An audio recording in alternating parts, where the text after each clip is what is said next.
Hello everyone, welcome to our video. I hope you're having a great day wherever you are. So in this video we're talking about Psych Chapter 9, Social Interactions. As always, lots of definitions that we need to be able to recognize to apply to specific situations or understanding of the concept behind of what is being described in the passage, the question, etc. So let's get started.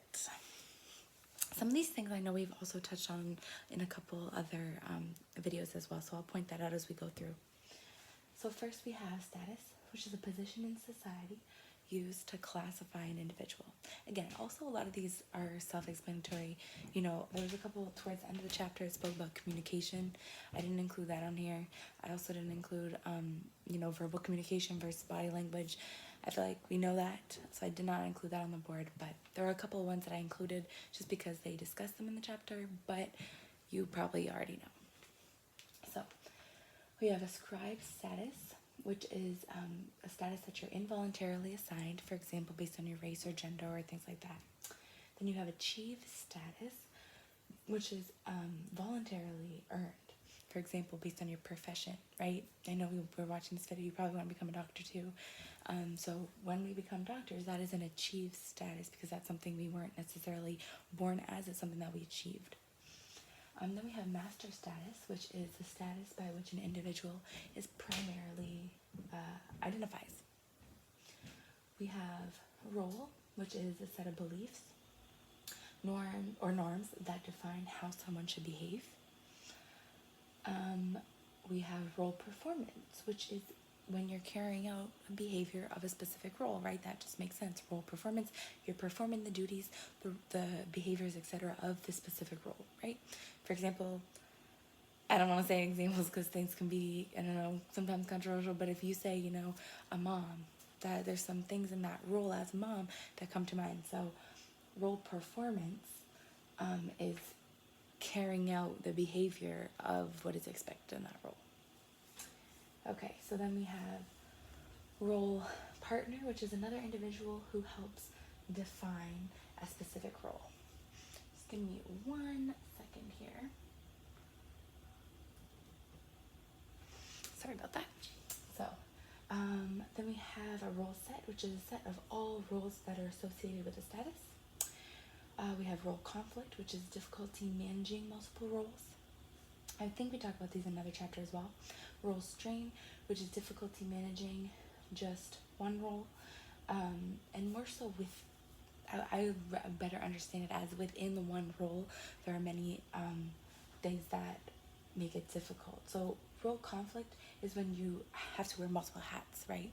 But role strain is when you're in this one role and different things are asked of you. That's role strain. Groups is, again, 2 or more people with characteristics that share unity, pretty self-explanatory. A peer group is a self-selective group formed around shared interests. We have a family group, which is a group in which you are born to or adopted, self-explanatory. We have kinship, and there's 2 different subcategories of this. So it's either, you're related by choice or you're related by blood. We have an in-group, which is a group that you are in, and an out-group, which is a group that you are opposed. Reference group is a group that you compare yourself to. A preference group is one in which contains strong emotional bond. A secondary group has weaker bonds, and they're often more temporary. Then we have a network, which has observable patterns of social relationships. And then an organization is a group with an identifiable, I've been studying all day, identifiable membership that engages in certain actions to achieve a common purpose. That's an organization. Okay, and finally, we're just over here on the screen, we have bureaucracy. And this there's 6 components, and I just wrote them up here. I know the marker's a little hard to read today. It was it came in a little thicker than I expected, so it's hard to see. So hopefully you can pause the video, slow down my talking. I know I'm talking pretty quickly here, and just get the words out. But I'll read this. So there's a division of labor, authority, formal selection, formal rules, interpersonality, and it's career oriented. So that's bureaucracy, well, the components of bureaucracy. But bureaucracy is a rational system of administration or discipline. Then we have iron law of oligarchy, which is when a democratic or bureaucratic system naturally shifts to being led by a group of elite individuals. Basic model of expressing emotion.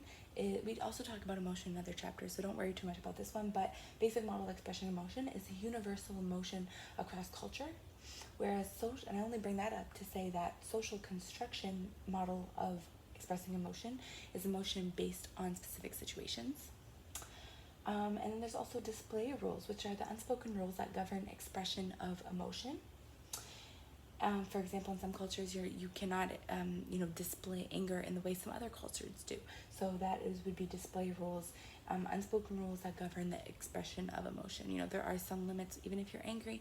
There's some unspoken rules of, you can't do certain things just because you're angry, right? So those will go with the unspoken rules that govern how we express emotion.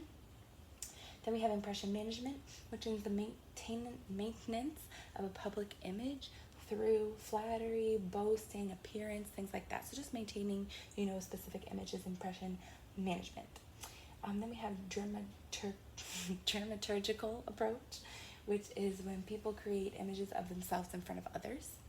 And in this, we have front stage and backstage. So front stage is when we have when we're conscious of the image that we're giving off by others. And then the backstage part of this is when we can really be ourselves and kind of quote unquote let loose.